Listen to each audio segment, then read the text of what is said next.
can't get it together. And we've got pumpkin pie in the oven.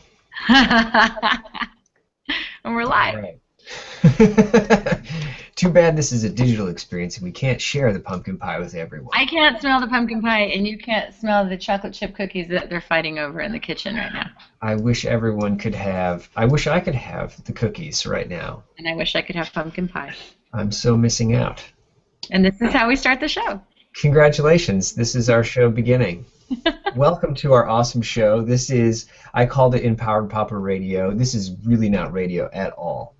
And this has something to do with Empowered Papa, although I think the broader term at hand is just about businesses in general. So I think this probably more applies to the work I do in design and marketing. So the reason why we're having this show today is because I had an interesting encounter with some friends who had asked me to do an interview to talk about Empowered Papa stuff. Zoop, boop, boop, forward 2 weeks, they say, sorry, we can't air the show because there's a conflict of interest. And being the total mild-mannered, calm person that I am, I completely freaked out. I flipped out. I lost my shit.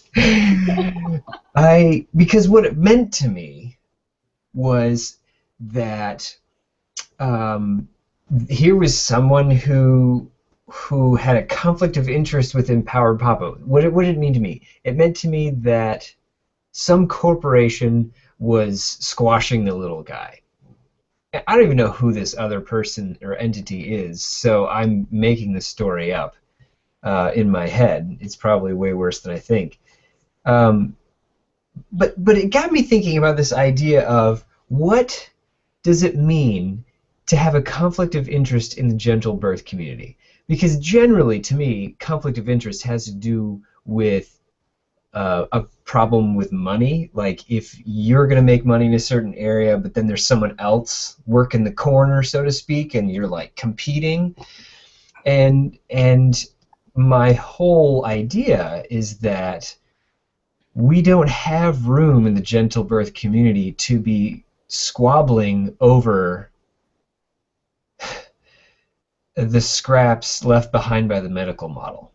I mean, that's a really sad thought, right? But I don't think we have the kind of wiggle room to make these kinds of conflict of interest arguments. Because when it comes to dads, there isn't a lot of stuff available to supporting dads.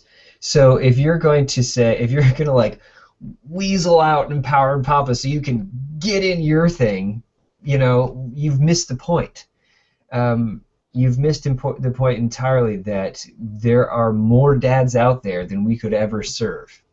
There are more families that need help than we could ever hope to help ourselves. Well, what I hear you saying, Joe, is that there's more than enough. Yeah. There's more than enough totally. out there, and when we're working in this way, we're saying that there isn't enough for me and you.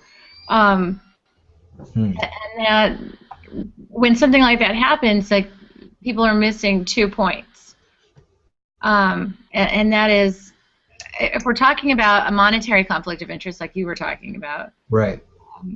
then there's a couple things that are missing. But before I get to that, I want to actually talk about the phrase conflict of interest because I think it's being misused in the manner that you heard it. Okay. I'm not misusing it. I'm saying that the way that you heard it maybe it was misused because the dictionary definition of it is let's dig in. Interest is a situation occurring when an individual or organization is involved in multiple interests, one of which could possibly corrupt the motivation, and the presence of a conflict of interest is independent of the occurrence of impropriety. So what we're saying here is... Dear God, that's even worse than I imagined it. It's worse! So the bad thing, I think, is that they might be using the wrong words entirely when they say conflict. Because the presence of a conflict of interest means that corruption is somehow the motivation. So that can't be right. I think like they couldn't air the interview because it would corrupt their message? No, I really think that this could be broken down to a simple misuse of a phrase. Right, right. I don't think that they intended that. I'm saying Yeah, I think the that true conflict definition. is that there's conflict. Right. Conflict, not conflict of interest, but just the word conflict. We just have If conflict. the other person is saying, I have either a serious disagreement with that person, or I clash with that person, or I'm incompatible with that person, or there's a variance enough with that person that I can't play in the playground with that person. And you're saying that's what they meant to say? I, that's what happened. I think that's what's meant to say a lot, because I've been told the same thing. Like, you can't come and speak at this conference because we have somebody at the conference that kind of teaches the same thing that you do, so there's a conflict. And I'm like, no, I think maybe what you have here is an overabundance. You've got a lot of people saying great things. It's taking, I think, the negative slant of it, but it just, all of it, no matter what, no matter how, what you're calling it or what you're saying it is, a lot of times it comes down to that of living in scarcity, that there isn't enough for everyone. It happens all of the time. You have a new doula comes into the area, and you think, there's not enough for me, so I'm not going to go welcome her. I'm not going to ask her to come into the fold. I'm not going to show her around the town because she is competition, and that's how I choose to look at her, because there isn't enough for all of us, and her being here is going to affect how I feed my children. And that's one way to look at it. I think a So this healthy is your way, story, right? well, and yeah, that's the story. And the abundance viewpoint would be, awesome, another doula. That means that there is a need, that she is fulfilling this need, that means that more and more people are needing the kind of work that I offer. Yeah. Awesome. Why don't you come hang out with me and let's learn from each other?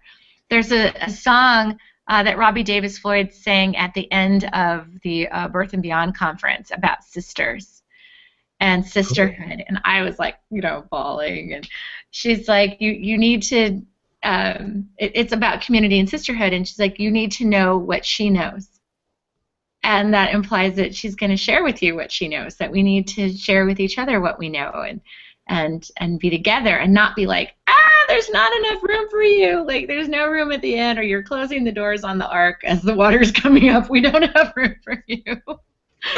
And that's a crazy way to go through life. It's a crazy way to look at things, because that means that you're saying that you have decided that you want to live in scarcity. Yeah. That's how you're going to run your business, on Yeah. the basis that there might not be enough. There's barely enough for you, and God knows there's not enough for anybody else. Right, right, Kind of right. a bad way to run your business, I think. Well, and just thinking how that would permeate all of the interactions you'd have with your clients, thinking that um, I think it would strain all the interactions you'd have with them.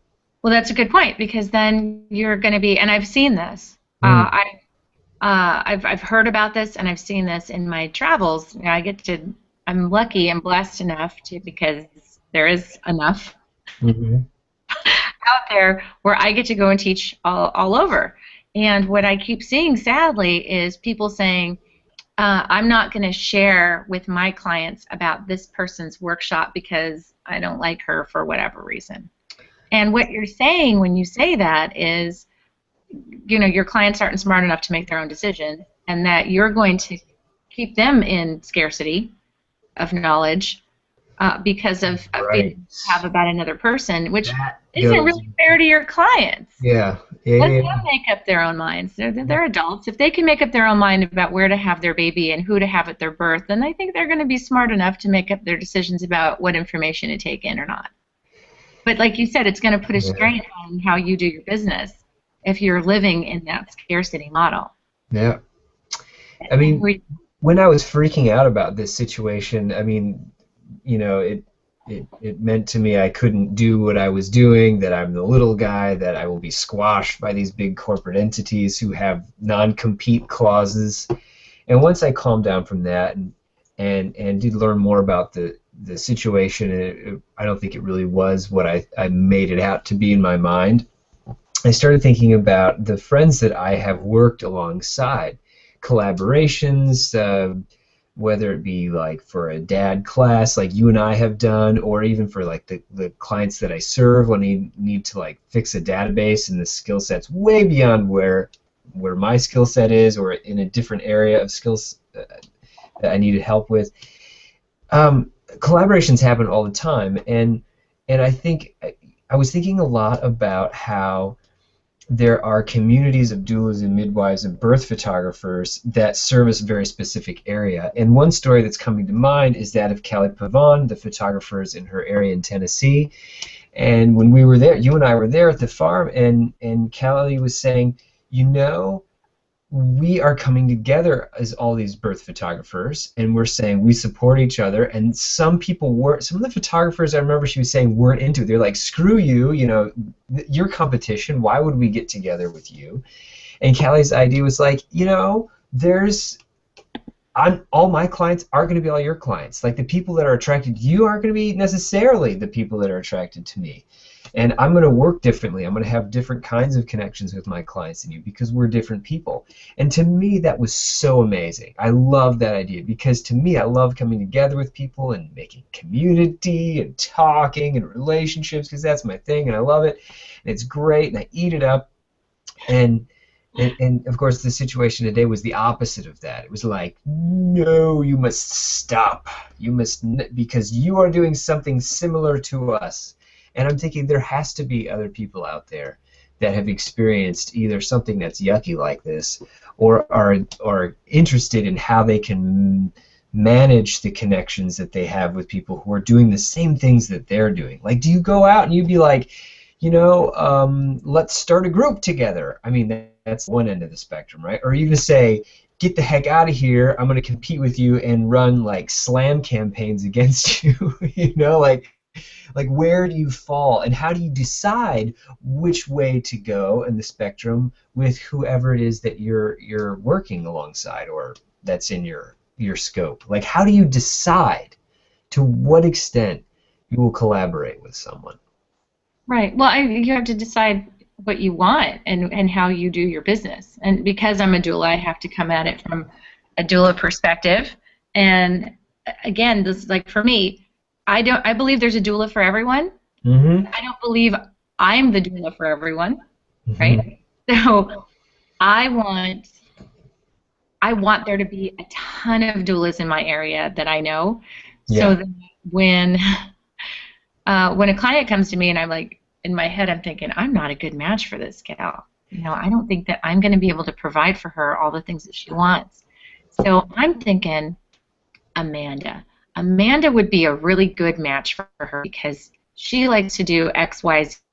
This gal's asking me for. I'm not going to be happy providing her with that birth because I know what's going to happen afterwards and how I'm going to feel about it. And that lady doesn't need that, and she doesn't deserve that. She deserves somebody who's on board with all of her ideas that she just presented to me. Yeah. I'm going to tell her, you know what? I think you should go talk to Amanda. She would be perfect for you. Yeah. But if I'm living in my there's not enough bubble and I need that lady's money and I need her business, Yeah. then the service that I'm providing her might not be what she deserves or what I deserve in the long run. Because I'll tell you what, I lived that model a long time ago when I started because I was like, I need business. I'll take your business. I'll take your business. And I wasn't being true to the doula that I wanted to be. I wasn't being true to my clients. I wasn't providing them everything I could have. So I'm just imagining the story about how you came to be very specific about the clients that you wanted to see. Well, I think I just got tired of. Well, here's what happens. If you take on a client that you're taking on because you need the money, then there's a lot of things that will happen. It's like a domino effect. Yeah. And what will happen is you know, especially if she's settling. Let me back up. Here's what I do now. I tell clients to interview 3 other doulas before I will accept payment from them, before I let them hire me. Right, right. Good I talk. want you to go talk to 3 other doulas, because what I want from them, Joe, is I want them to want me. You know, like that's how I want you to want me, like that. Like that's what I want. I want you to want me. I want you to go, Gena Kirby, please be my doula. I've talked to everybody else. You are the one for me. Because when you get that, then no matter how everything goes in birth, you guys are a team. But if We you just want get you to be there. hired, You want to be there. right, if you just get hired, then if things don't go the way they want, then it was your fault. And that's off. That's an awful feeling. Mm. And once I started being really picky about my clients, or like having this idea of my perfect client, then I kept getting the perfect client. Yep. And then my business ran better, and I didn't have the heartache, and I didn't have those feelings that, you know, maybe I could have done something different. Yeah, you could have done something different. You could have referred her to somebody else. And that's a hard thing to come to, but it took me time. Maybe with a new doula, if they hear something like that, then they'll be like, I'm going to try that. And I'll tell you what, it saved me a lot of heartache, and it saved me a lot of, saved my reputation, I think. Yeah. You know, and it was a good move for me, and it got me, I think I moved myself accidentally into abundance instead of thinking I need to live in abundance. I kind of went Around it. around it and then wound up there and went, wow, my This life is is pretty nice. abundant. Great clients. This is super You great. know? But I think it's you have to stop looking at everybody else as competition and look at everybody else as community, because you need them too. Like, what if you've alienated everybody around you? All kinds of work can be alienating, and nobody needs to be working from that place, because after a while then you have burnout. So let's go into that for a moment. Let's rewind the record and go back to the part where they said to me, you know, there's a conflict of interest. Someone's doing something similar to you, so we can't do this, blah, blah, blah. So what is what could have been an alternative way for them to deal with this? I thought you were going to ask me what could have been a better way for you to deal with it. I had the answer Let's for go there too, because I'd love to read you the email that I, and I'd love to like pull that apart, because I think there are some charming moments that could have been done differently. Never write a letter when you're feeling small or angry. Holy cow! I know, because I've done it a million times. I didn't get a response back.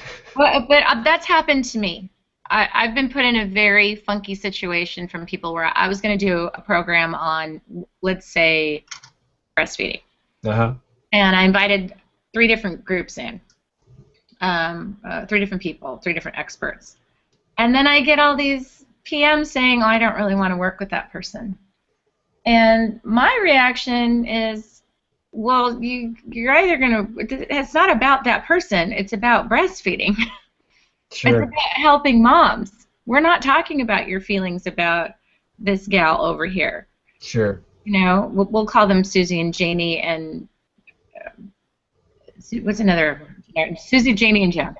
Okay, Susie, Janie, and Joan all don't like each other, don't want to work with each other, and I had no idea.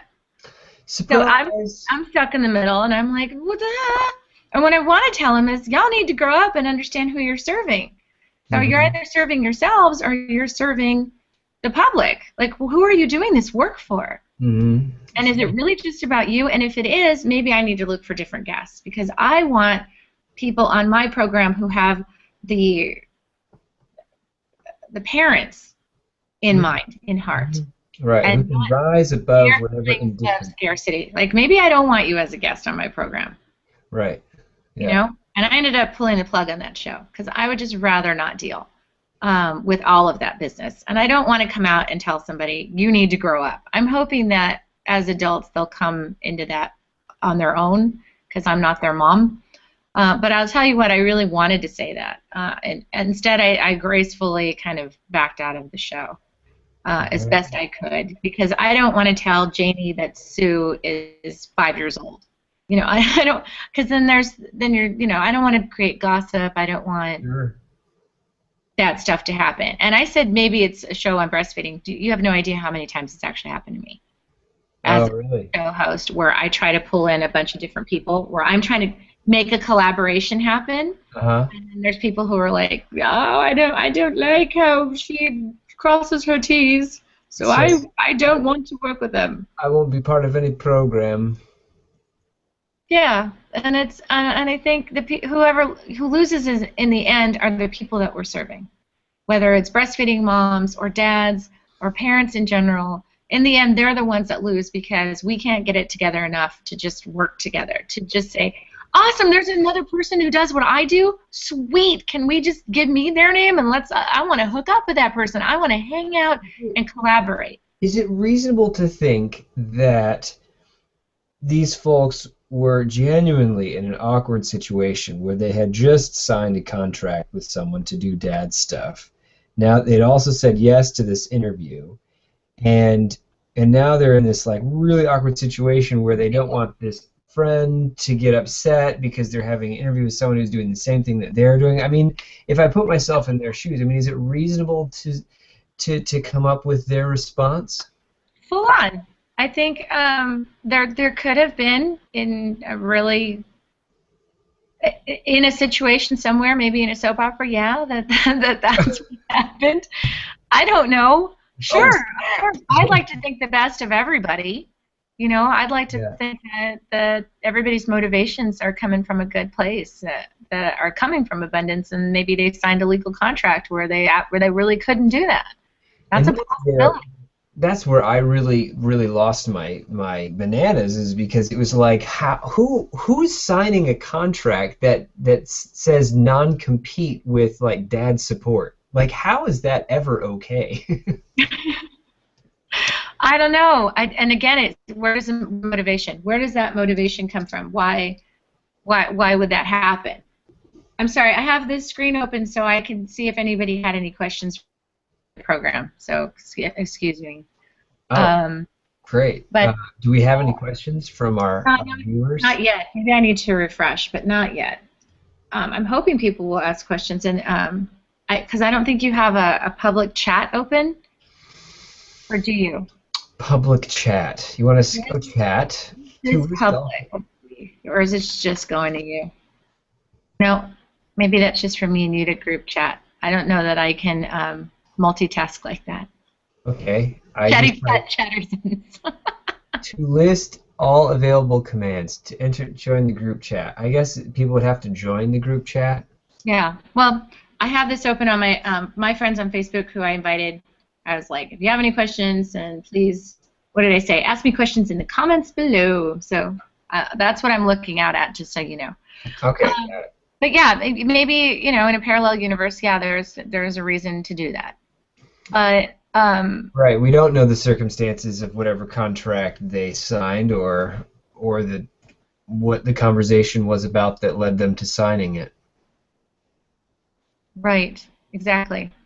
But I really do think it just comes from scarcity, or just fear. A fear of things when they're afraid. People say crazy things when they're afraid, and they're just afraid that there's not enough. Like if I do a show with Joe, then people will know about Empowered Papa, and then maybe they won't come to me. But it seems kind of silly, and it's assuming that this small amount of people that would be watching on the radio program, wouldn't. I don't know. I just feel like if I was at your house, if I just showed up and you just made pumpkin pie, that you wouldn't hide your pumpkin pie. Let me see the pie. I knew you really had pie. And I know that you would share that piece with me because you know that more pie will come into your life. That's right. Abundance mentality. I'm wondering, I'm trying to imagine, I'm the third party friend who's going to have a conflict of interest with Empowered Papa, okay? And it's like, okay, I just talked to a friend, and we're like, yeah, we're going to do this thing. It's going to be for dads. Awesome. We're going to sign a contract. We're going to do this stuff. We're going to do business. We're having a good time. All right.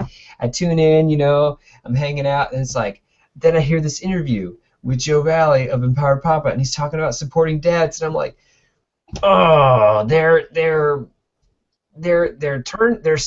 turning on me. I'm thinking that situation was hopefully being avoided by saying, let's not air the the interview. I mean, that's the best thing I come up with. And I think if I go into that conflict and I think about, okay, so if that was me and like I was gonna resolve the situation, how would I do it? And I think I'm guessing I would have a dialogue. I would talk to third party person. I would talk to Joe and say, we're all in this together here. We want to be sensitive to our third parties' needs and the conversation that we had, which involved the contract. We want to understand that Joe took time out of his blah blah blah, like bringing everyone together. I mean, that's what I would have hoped would have happened. Because in that moment, like if they had said to me, we want to really put a really nice presentation with this third-party dad support thing, and to have your interview on there, we think would pull away from what we're trying to work on right now. I think I would almost be more understanding than approaching me saying we have a conflict of interest and we have to pull the interview. Does this make sense where I'm going with this? Yeah, it does. I mean, it reminds me a lot of the Progressive Parenting Network. I mean, that's a model of the opposite. That's a model in abundance. Mm-hmm. Where I've been doing progressive parenting for a long, long time. Like, mm-hmm.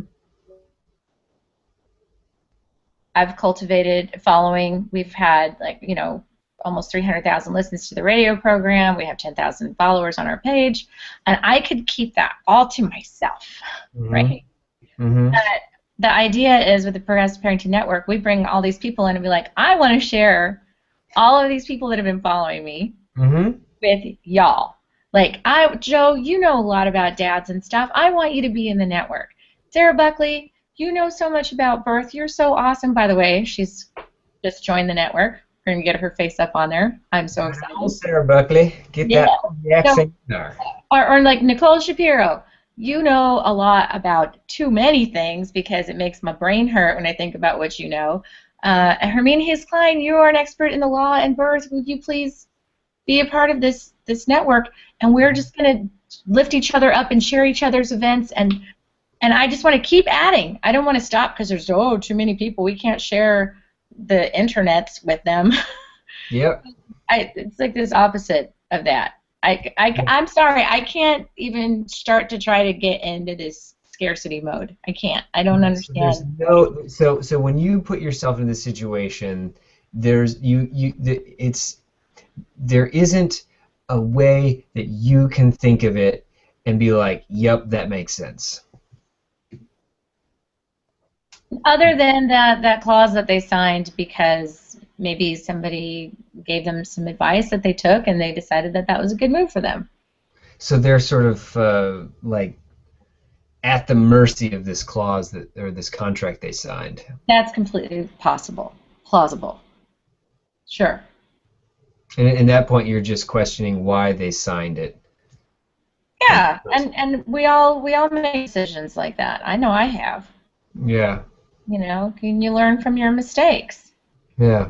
And I don't want to sound like I'm living in scarcity, but I'm running out of power on my laptop. I'm going to run and get my charger real quick. It's okay. I've got 3 magic tricks prepared for this moment. Awesome. Did you check the group chat real quick? I did, and I don't see the chatting. Although I do see 3 viewers, which is fantastic. Hi, 3 viewers. We love you. And I guess as this thing works, as a recording, there would be more viewers in the future. Yes. See, I like that. That's abundant thinking. That's right. And I guarantee you that these 3 people on here are like my hardcore friends, and I've already been talking with them on the phone. They're like, what? That happened today? That's crazy. Ugh. Okay, I got it. I got it all figured out. All right, we're good. Except maybe I should put it into the computer. All right, the end of my computer cord is living in scarcity. Oh, ew. But see, I know the Mac store is abundant with new ones, so I'm not going to fret. I do want to say that this opportunity, the dad thing, has given me this moment where I was able to tune into the people that were like, hey, we can't do it, and to humanize them a bit, like um, they felt horrible. I mean, it was like so uncomfortable for them to like call me up and be like, hey, we can't do this. And once I kind of asked more questions and figured out their situation more, I calmed way down. I felt way better about it because then I kind of got to see that they didn't want the situation to happen, and it was like they were kind of stuck between two people. And obviously, I wish they would have handled this differently. However, I feel way better knowing like that they felt bad about it. Like that they wish that this problem wouldn't have gone away, or that they wouldn't have had to call me and tell me let's not do Oh, yeah. I could see that. Plus, you never know how you're going to handle a situation until it comes up. Like you can't learn the lesson until you make a mistake. Right. I mean, I heard you say, like, I wish, they would have handled it differently, but, like, how do you know how you're going to handle something until it comes up, Right. I think it completely caught them off guard, just like it caught me off guard. Yeah, absolutely.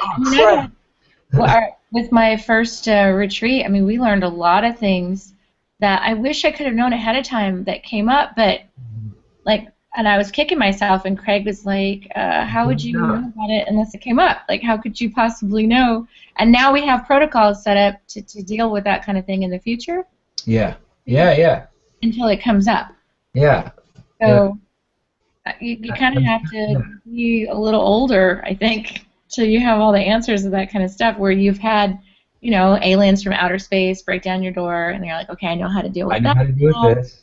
Exactly.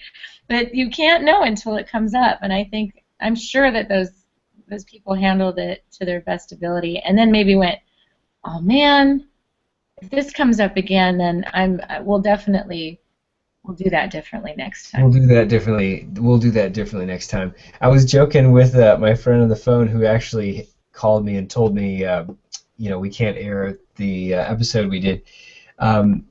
We laughed from the belly about the idea that she could have just told me that they lost the recording. None of this would have. Why can't you just lie to me? Just lie to me. Yeah. You just lied to me and told me some story. Yeah. Don't tell me because it was a non-compete clause that someone signed somewhere. Okay, so I do have a question. Somebody asked a question. Where did it go? How do you see this? Oh, no. This is on my page. Somebody asked me a question. Oh, this is just like fielding questions from the universe. I love it. Question. This is from Sheila Pie. And Sheila Pie. I freaking love her. I know.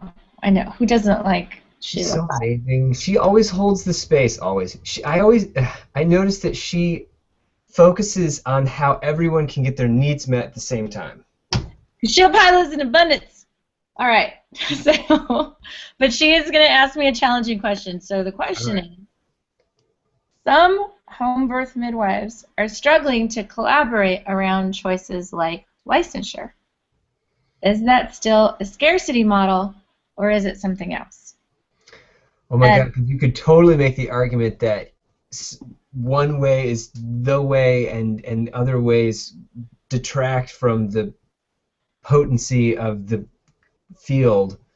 So you could make the argument that remaining true to your idea and not compromising is an admirable quality in this regard. You could. I think you can make an argument for whatever you want.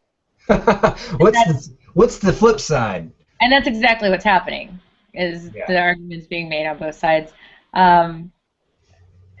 If I put on my devil's advocate hat, the idea is a scarcity model in that they're saying we all need to be licensed. If you don't get on board, then you're harming me and you're harming my ability to make enough to feed my family. If you don't want to become licensed, then you're what's the word that they use for that? They call renegade midwives. Sounds like the vaccine argument. Midwives have come up with for other midwives, renegade midwives, and that if they don't come on board, then they're harming the midwives that want licensure.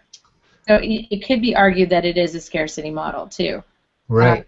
Because we need to be accepted so that we can be legitimized, so that we can make more money. We need everyone to be vaccinated so that we don't have polio scares. So your kid not being vaccinated is a threat to the health of my kid. Right, and but again, it's fear. Right. It's fear-based. So do I understand you correctly that you say it's a scarcity model to say every midwife needs to get licensed? Yeah. Yeah. And then the whole calling a midwife who doesn't choose to be licensed as a renegade midwife. That's definitely a scarcity model. But then that's well, it could be argued too that that type of language is violent. No? I mean, I'm asking you because you know the definition. Well, that's the name calling, so yeah, that would be violent. Communication. Yeah. So I hope I answered that question with my devil's advocate hat on. I mean, you argued one side and I argued the other. But yeah, I think all of those things are scarcity models when we're not incorporating everyone. If we're saying if I do this, then you're not as good as me, maybe. But it's not for money so much as being able to have midwives and home births at all. Legality of home birth with midwives. I'm not sure if I understand that. It's not for money so much as being able to have midwives and home births at all. Well, yeah, okay, so that's the other side thing too, where they're saying we need to have licensure so we can become legal. So there's legitimate passion and fear on both sides about being able to practice at all. So no parents would have access. Yeah, I totally get that, Sheila, and that's what you brought up deserves its own show altogether. For sure, because we really can't argue that in like 5 minutes. So there's a legitimate passion and fear on both sides about being able to practice at all, so no parents would have access. See, there's a lot of places like I know, like in Camp Hill in that area, like you have to. I don't think it's legal to practice midwifery, and so they're saying, you know, if we want parents to have midwives, then we need to be for licensure. But there's the argument that we have to understand what that means once we get that licensure and what will happen once we get there. We're saying we need this for the parents, but in the long run, if you extrapolate to the end of what licensure means, are we going to be helping the parents? And that's, you know, we want licensure now so we can help these parents now. But what will that look like in the long run? What will that mean? And that's what I'm talking about. But fascinating, and it's you have a show for this. It seemed like when you first brought it up, it wasn't clear to me which way felt right for me. Which I think to me means how important is it that we are able to communicate in a way that can get to the heart of what we're talking about. Duh. Well, yeah, it can be a scarcity model because we're looking at it, and I don't want to hijack the show on this topic, but it's a darn good one. Thank you, Sheila Pye. You're always challenging me. So great and juicy. It's like we want home birth for parents. Sure, of course we do. We want that to be available to people who want to have children. Yes, we do. But what kind of home birth? What's that going to look like? Is it going to be the kind of home birth I want? Nope. Because if you're licensed, then that means that you have to, as a midwife, you have to abide by certain rules, which means you're going to have to check me, and you're going to have to transport me at a certain date, and you're going to have, you know, that's a whole other kind of home birth, and that wouldn't be the model for me. So how are you helping me by making sure that everybody gets licensed, and I can't have a renegade midwife who's going to let me labor, you know, as long as maybe I wanted to, or not check me, or not transport me after so many hours after my water breaks. Well, couldn't you just say that the licensure is just pandering or playing subordinate to the powers that be, the medical model or whatever? Yeah, of course you could argue that. I know somebody who does, and they say it's sleeping with the enemy. Right. I love that analogy because the one I was thinking of was way too vulgar. And I woke up my son. I'm so sorry, Jack. Oh. We buddy. can switch to another topic. That's okay. I think he doesn't like the licensure debate. It's a hot one. It's a hot one. You know, I think I got licensed as a counselor and got into it and was like, this is ridiculous. This is just a crock of bull. I mean, uh, what am I going to go work in a community mental health setting where they're medicating all of the kids? Oh my goodness. You know, that's what the licensure is required. You know, like the, the jobs where a licensure is required is no job I would ever want to work in. Well, there's a lot of midwives who feel that way. Hey, buddy, how you doing? There's a lot of midwives that feel way. Interesting. I'd never even considered this as a thought. I've talked to a lot of midwives during programs where I would say something, ask a question, and they'll say, well, my hands are tied. And one time during the program, and of course it's my friend Shannon who gets on, and she said, well, you kind of chose your hands to be tied by being a licensed midwife. Like, don't act like you're helpless. That was a choice that you made. You didn't just aimlessly wander into your licensure. That was a lot of work. Right. So yeah, but it's a whole other kettle of fish, and we're going to just talk about scarcity and abundance and collaborations. We're might want to go down a different road. Well, I guess if we wanted to stick on the topic of collaborations and how do you know, I have a friend right now. He's totally awesome. His name is Michael Richardson, and he is transforming my life because he has this amazing skill set. He's a stay-at-home, work-at-home dad who's been at this. I think he's been at the current job for 8 years. So if you can imagine that kind of consistency over time, he's really got a nice feel for what it's like, you know, to work with clients, to take on a new client, work through them, and really have like lifetime clients that you start different projects with over time.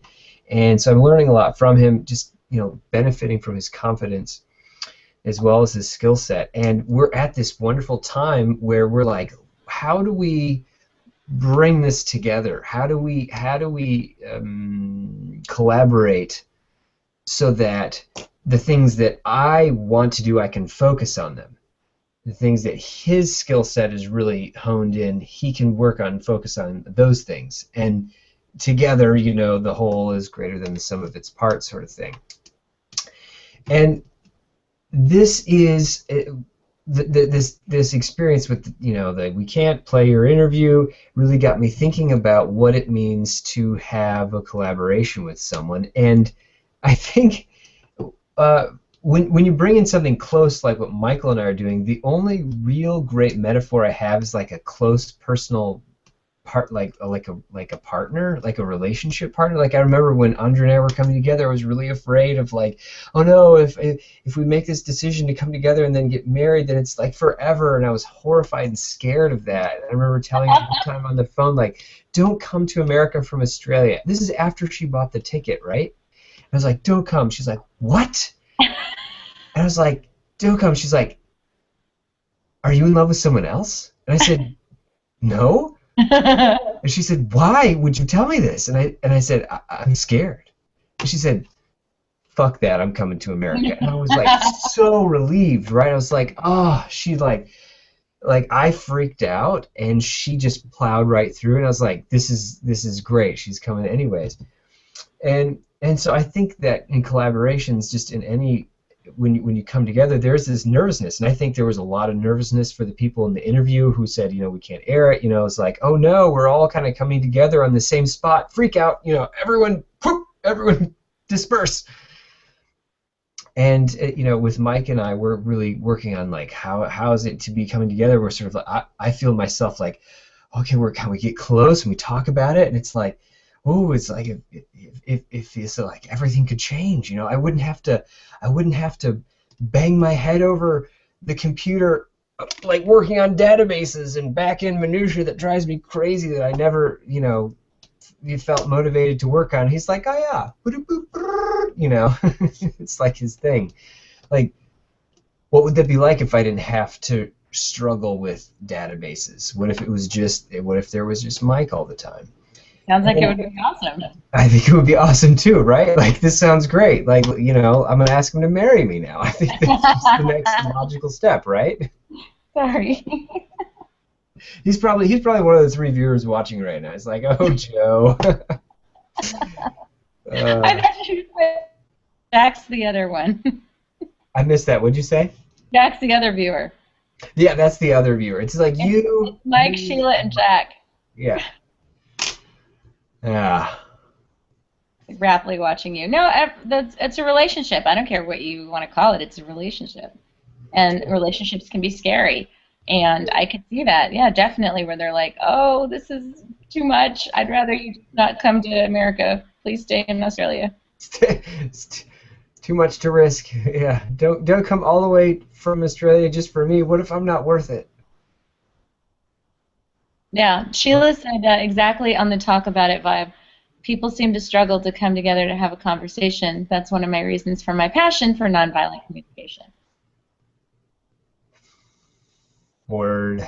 That's the hard part, right? Like, you can love nonviolent communication, but then somebody's like, yeah, we're not going to have you come talk on the show. And then, like, your ego and your fears and your memories from birth to date on experiences come to the top and create this frothy mixture that you're like, try not to get on everybody. Because you're like, nonviolent communication. But what happens when you don't remember that? Do you think? Did my email? Did you think it kind of went a little bit into the non-cool category? Am I answering as your friend, Javel? Yeah. I thought it was 98% nonviolent communication. 2% violent. And 2% real person. That's so gracious of you. I love how you phrase like you're just like the real dude talk came out. Like, okay, I would say it was 98% Joe Valley and 2% Gena Kirby. So the 2% Gena Kirby, was that the part where I was like, see, the thing is that this is the way that it is, blah blah blah. Maybe the over-explanation. The what part? It was like a little bit of an over-explanation. There's this moment where I think we all do this, and I do it all the time, where how do I say this? Where I really want somebody to know what my motivation is, and the reality is they don't really need to know what it is. They don't really need to know exactly where I'm coming from, and then I overshare, and then it ends up. All that matters is like how you feel and what it meant to you. Like, that's the important part. I'm saying words that I'm saying right now. Yeah. I feel hurt, and so I'm gonna tell you exactly why. And I don't think it really needs. I think that would have been so much more powerful if I could have said, "I feel hurt." Yeah, I don't understand where this is coming from, and I feel hurt because of my non-ability to understand why this is happening. Can you fill me in, please, while I go have some pumpkin pie? Yeah. Instead, I took the opportunity to like school them into what's up. But I think it's a learning opportunity, though, and if you're going to school anybody, geez Louise, what a classy and cool and non-violent way to do it. I thought it was well worded and awesome, and if I was that person who had maybe done it in a way where I could have handled it differently, that would be what I would want to hear, and not like I'm angry with you or some violent way of communicating, you know? Does it have merit for me to read the email here? Is that just like getting way too deep into this crap?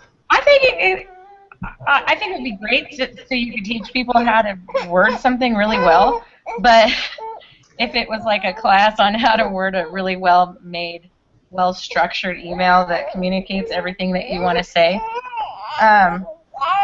hey, you're being really unprofessional right now. Thank you. Then yeah, but because we have 8 minutes left on your show. Then we won't. It's just, you might want to in the forego. past. Maybe I could write a handmade card that says, "I was feeling scared. You know, I wish I would have done it differently. You matter to me." And I think you guys were in a funky situation, and I'm sorry you were there, and I'm sorry I might have made it slightly more funky with my 2% Gena Kirby writing. yeah, you know, I'm not gonna lie that wanting to do the episode today was a lot about trying to get my need for fairness met. You know, it's like I'll have my interview, damn it.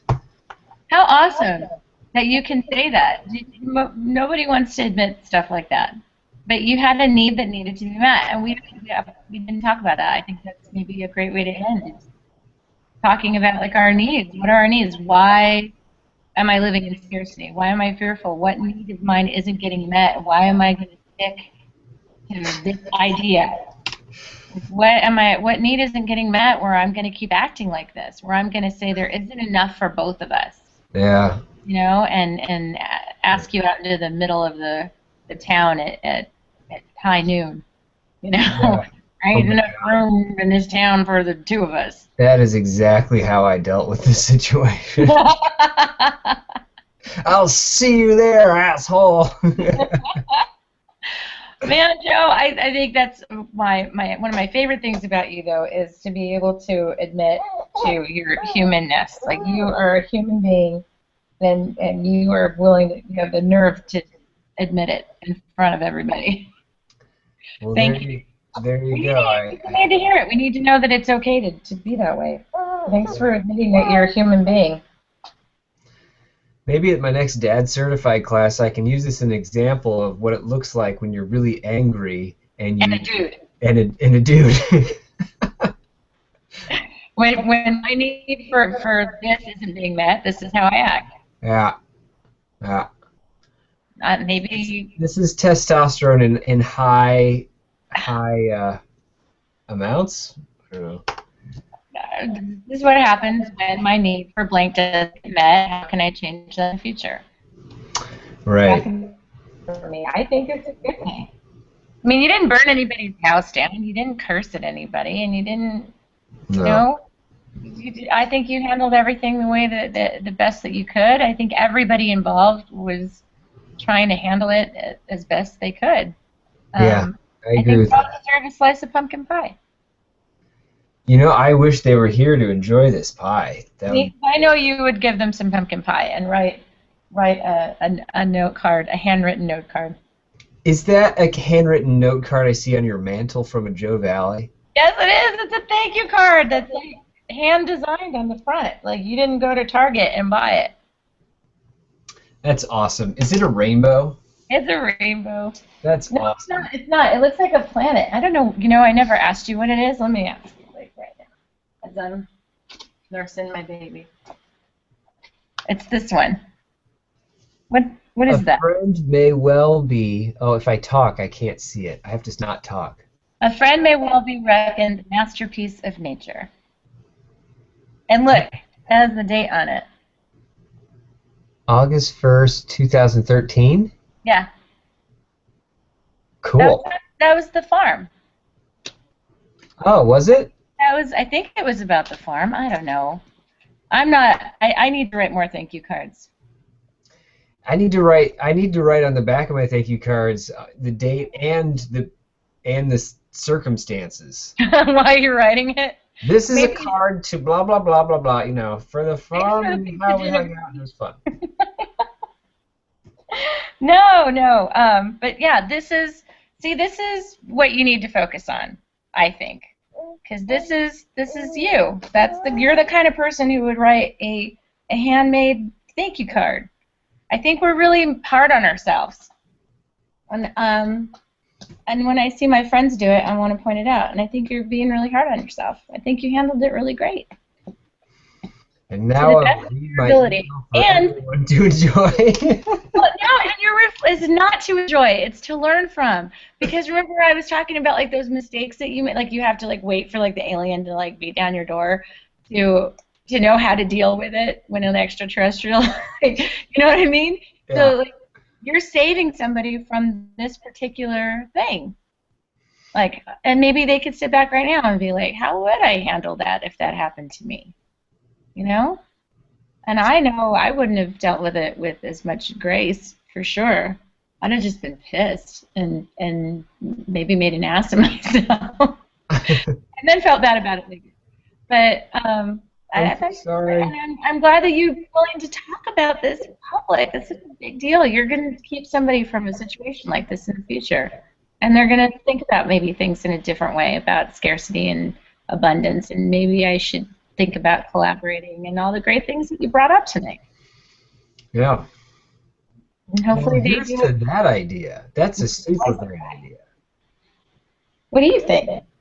Jack's like, That's what we're doing for our kids, right? We're making all the mistakes. They don't have to make those exact ones, and then they can go out and make their own. yeah, that is definitely the idea, isn't it?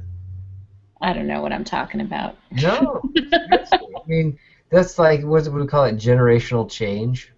Yeah? Yeah? We're, doing, you know, being the parents in all the moments that we wish we had had. Yes. Yeah. Or at least recognizing, like, what it is that our kids need. Hey, buddy.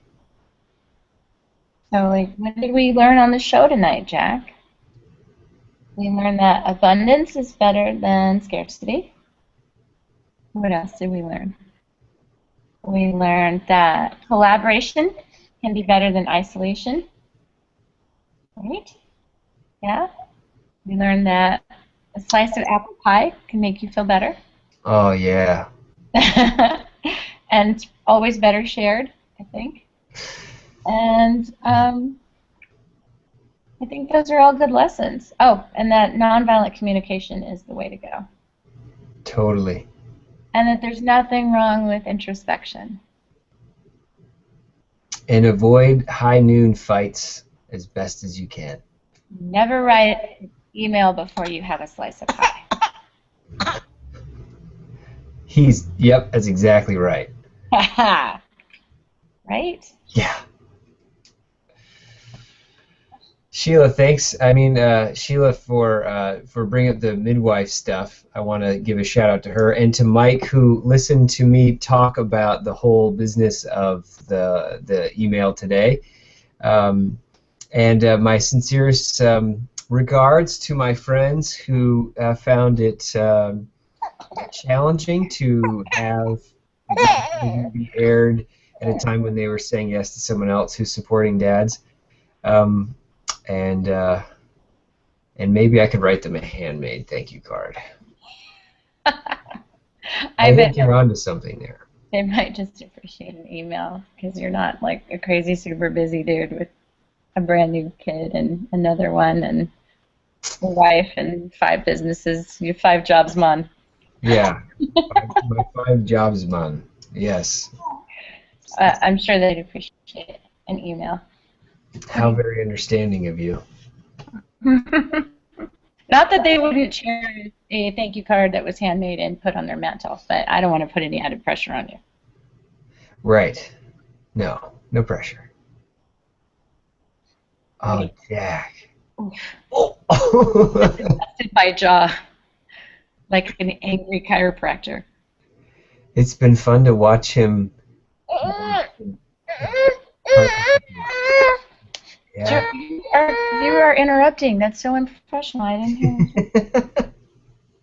There was this moment when he was just standing there, just like totally like watching. You want to say hi? Do you say hi to Joe? Oh, we're protesting. No. Well, this is the part of the show where I nurse the baby again. I want to thank you for thinking of talking to me about this. That means a lot to me.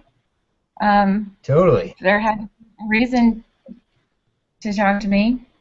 I don't know how I'm qualified to talk about this stuff. Well, I called you and I was like, I feel all the feelings right now, and you're like, let's do a show about it. And I was like, yes, let's do a show about it. Well, I mean, I'm just glad that you said yes. Yeah. Because I think we went through some good stuff. I think it was good. Gena Kirby, you're rad. I appreciate hearing that today. I've had a tough mommy day. We had a sick Uma, a very challenging preteen conversation, and a messy house that just did not get tended to because I was also feeling all the feelings with the sick baby and feeling very unable to do anything about it. She's asleep now, thank goodness. And all is well. You don't know what you want. All right. But so thank you for saying that. It feels good to hear. It's nice. Yeah, you're welcome. Yeah, usually I would be like, "Aw, not me," but you know what? It's nice to hear. So thank you. Got one today. That was day to day. Jack, you want to say goodbye? Bye, Jack. Thank you. My producer is saying it's time to go. All right. All right. Thanks to everyone who's watching. Take care, guys. I didn't hear that last part, and I apologize. I was wishing our friends happy collaborations. Yeah, oh, well, I appreciate it, and here's to more of them in the future. And I guess that's it. Say goodbye, Jack. Bye, guys. All right.